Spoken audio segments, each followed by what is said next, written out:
You already know what's going on here because of the thumbnail, the title, the description and all that sort of stuff, so I can't build suspense here.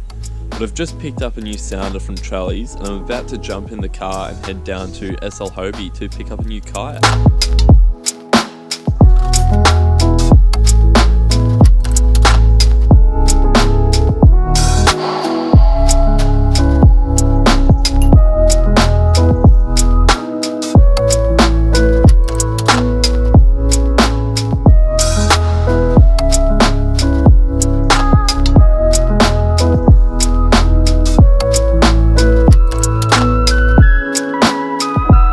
Got the yak on the roof now, thanks to the guys at SL Hobie. Also picked up a few other little bits and pieces. Just made my way over to Burley Pro now.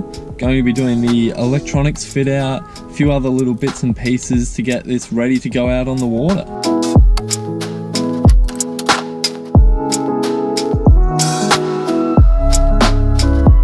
Welcome to another exciting episode of Fixing Hawksy's Shit.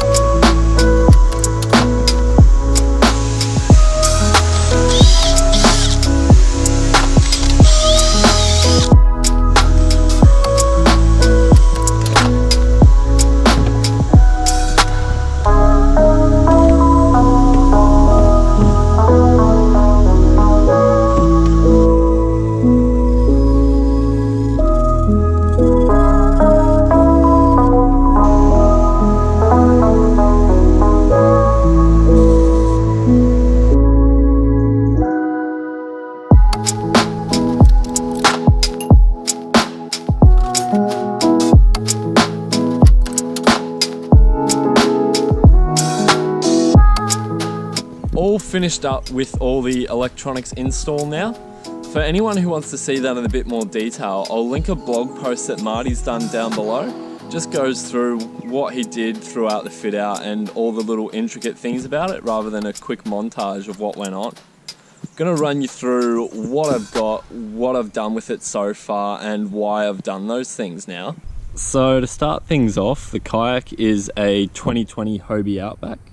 I absolutely loved the previous one I had, but there's a few things on this model that really made me want to go to a new one, and I'll touch on them as I go through the boat itself. So up the front, same as the last one, we've got this hatch here. I've grabbed this little liner. At the minute it's just full of stickers. Underneath that we've got the batteries. I've gone with the FPV lithium batteries again, but this time I've got two 17.5 amp hour batteries. The reason for this is, one, I've got a much more thirsty sounder now, and two, to give me a bit of extra juice on some of those longer trips. A couple of times I've had trips where I've had to really be conscious about when my sounder's on and even run out of battery at the end. So it's just a little bit of extra peace of mind when I'm going away for a few days without power. Moving back down the kayak, the fins here are 180 kick-up turbos. So what that means is, one, I've got the little toggle here for forward and reverse. Means I can go back out of situations when I'm fishing the snags. And the kick-ups is actually a system Hobie's got where when this fin hits something, it bounces back, and when you pedal, it clicks back into place. These are a huge reason about why I went for this newer model. Currently, you can't buy the kick-ups separately. And with the way I fish, I was bending fins on a fairly frequent basis. This middle area on the 2020 Outbacks is nice and flat, nice and clean, keeps things really easy to manage. I actually do want to fly fish off this a little bit, so I'm hoping this really clean area will help a little bit with my line management. Got the transducer toggle here, the rudder toggle over on this side. When they're down, when you're out on the water, they'll be snugged up nice and clean like this one here is. Left side here, we've got a Railblazer camera boom. This guy is to get a few extra camera angles, hopefully grab some nice shots of me holding fish when I'm by myself. It's one of the biggest things I've struggled with on the kayak, was how to get good shots of me holding fish without someone else holding the camera. Coming back along here, this is one of the things I may change on this kayak depending on how things go, is it's got this little molded area for forceps, lip grips, same on the other side for scissors. They just poke up a little bit. I'm not sure how it'll go, but I think they might snag on things a little bit, just be in the way when I'm trying to use jerk baits, especially for these lip grips. So I'm actually looking at removing this and popping a Burley Pro side bro in here, but I'm going to trial this and see how I find it before doing something like that. Over on this side here, we've got the same layout from Hobie. I'm just going to be chucking scissors in here, keeping it fairly clean. This is the side that I run my sounder on. This is the Humminbird Helix 9 that I picked up from Trellis. This guy here, I ended up going with this unit just for those incredible side imaging shots that it can give you.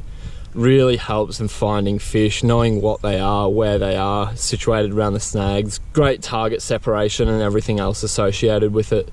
So I ended up going with this one. They don't actually offer this transducer in a smaller head unit, which is why I went with the 9. The 8 also has it, but it's the same size head unit, just with a smaller screen, so I figured it might as well be screen space rather than wasted black border. In the middle here, the 2020 Outback comes standard with this square hatch, so there's no need to upgrade it like I had on my previous kayak. This guy here just runs along the kayak. I've just got all my spare parts from the fit out in here at the minute. But on the water, this will be having things like a leader, any plastics I want handy, jig heads, all that sort of thing. Also got these foam mats here to make it nice and flush to stand on, which is a really good platform when I do want to stand up, sight fish, or get a few more accurate casts in. Coming through, got the vantage seat, very similar to the last one, a little bit wider. They've also changed the toggles here. They stay up automatically. On the previous one, their natural state was to be flicked in the lower position. This is really handy for me. I think probably 99% of the time I run my seat really high like this. Just gives me a better view of what's going on, and stability is absolutely no issue on these kayaks for me. Coming underneath the kayak here, we've got another one of the big selling points for me of getting a new kayak. See, Guardian transducer shield. This guy here means when you hit anything, it actually pops up there.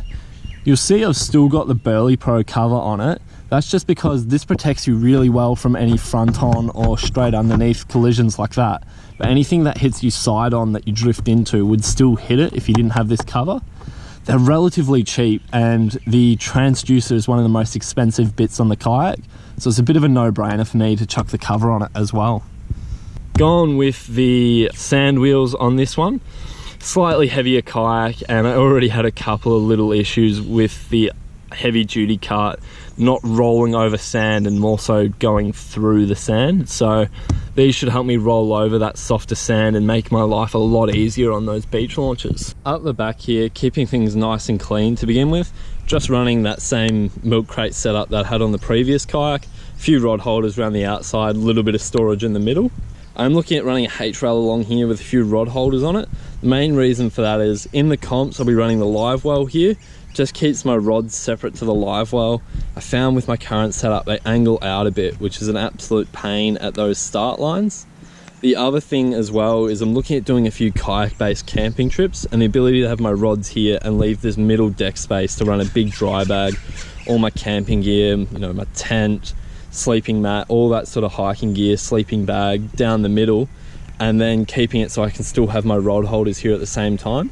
I found that the milk crate doesn't hold all that camping gear all too well. There we go, I've got the new kayak all set up and ready to go. Make sure you subscribe to the channel, and I'll catch you next time.